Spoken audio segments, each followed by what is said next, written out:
વિદ્યાર્થી મિત્રો, ધોરણ 10 અને 12ની પરીક્ષા માટે આપને ખૂબ ખૂબ શુભેચ્છાઓ।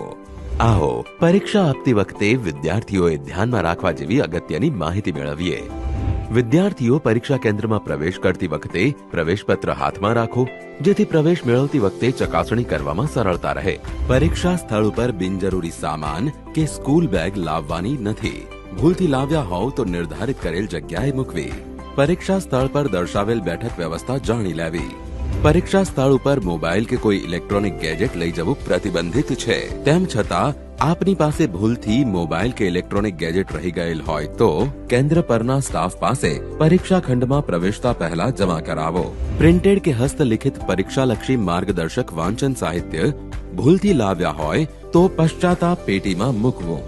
પરીક્ષા નંબર મુજબ બ્લોકની ચકાસણી કરી પરીક્ષા ખંડમાં પ્રવેશ કરો। પરીક્ષા ખંડમાં આપવામાં આવતી સૂચના કાળજીપૂર્વક સાંભળો। દરેકને મુખ્ય જવાબ વહી મળી જાય ત્યાં સુધી શાંતિથી બેસવું। ત્યારબાદ સૂચના મુજબ મુખ્ય જવાબ વહીમાં વિગત ભરવી। જેમ કે પ્રવેશ પત્રમાં જે કેન્દ્ર નંબર આપેલો હોય એ કેન્દ્ર નંબર લખવો અને પ્રવેશ પત્રમાં જે બેઠક નંબર છે એ બેઠક નંબર મુખ્ય જવાબ વહી અને પુરવણીમાં લખવો તથા બેઠક નંબર શબ્દોમાં પણ લખવો। વિદ્યાર્થીઓએ સહી અચૂક કરવી।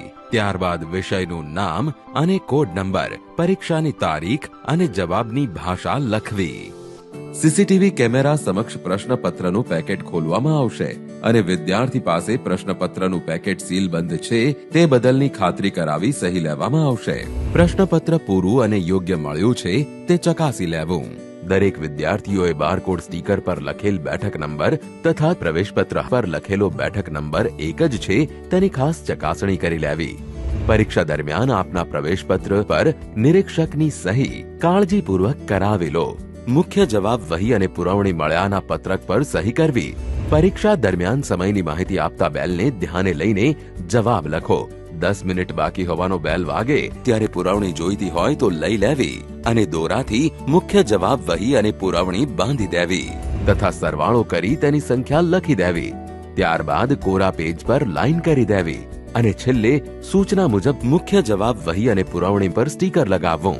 પરીક્ષા પૂર્ણ થયાનો બેલ વાગે એટલે બધા વિદ્યાર્થીઓએ લખવાનું બંધ કરવું અને ખંડ નિરીક્ષક બધાની જવાબ વહી લઈ લે ત્યાં સુધી શાંતિથી પોતાની જગ્યાએ બેસવું। પરીક્ષાની સૂચનાઓનો અમલ કરી આત્મવિશ્વાસથી પરીક્ષા આપીએ। આભાર।